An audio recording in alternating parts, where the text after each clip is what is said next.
So, hello, mga betlog. Hello. Yan na lang. So, kahapon kasi, may ako, kinlaim akong Shopee ng ate ko. Tapos, chinat ko siya, sabi ko, te, may Shopee ka dito. Parang, tapos, tinawagan niya ako. Edi, sinagot ko, bakla. Tapos, sabi niya, open ko daw. Pagka-open ko, bakla, makeup, ito. For, siya, for pieces. From Pink Flash. Ito.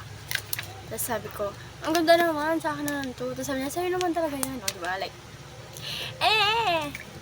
Consider, I'm going to use.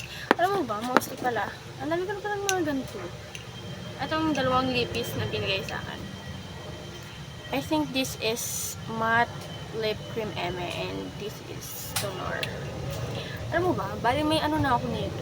Meron din ako nito. Pero ibang shade siya bakla. Pakita ko sa'yo. Tatlo yata ito. Nung una si apat to. Kasi nung wala yung isa, feeling ko na iwan ko sa work ko dati. So, balikan ito. Ayan o. So, baka tingnan mo wala na nga siya. O, gamit na wala na siya. Tuyot na siya bakla.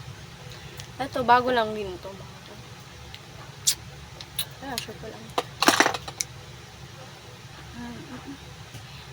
And, meron din palang binigay sa akin na eyeliner. Here. And, last one is blush. Feel ko hindi ko bet yung shade na itong blush, pero I'll try. Diba? So first, hindi na ako magkikilay bakla kasi nga, matatakpan naman siya ng bangs ko. Tingnan mo, kinukulot ko yung bangs ko eh. Pero maganda naman, diba?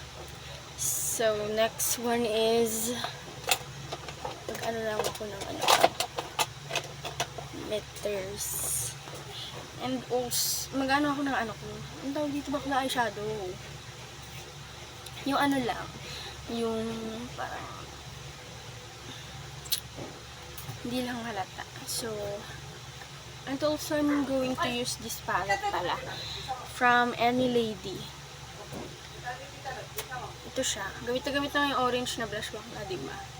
Di ba halata? Wala lang. Ayoko lang ng color pink.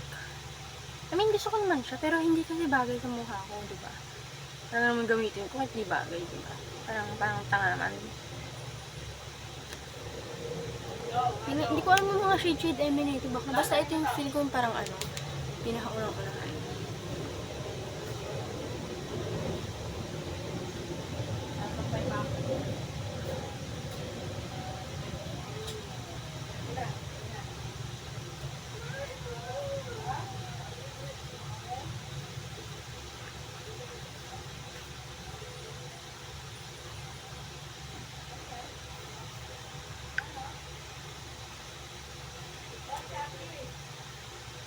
Na may Shopee doon sa baba. So, ayun bakla. Okay na. May Shopee kasi dumating. Bulok ko.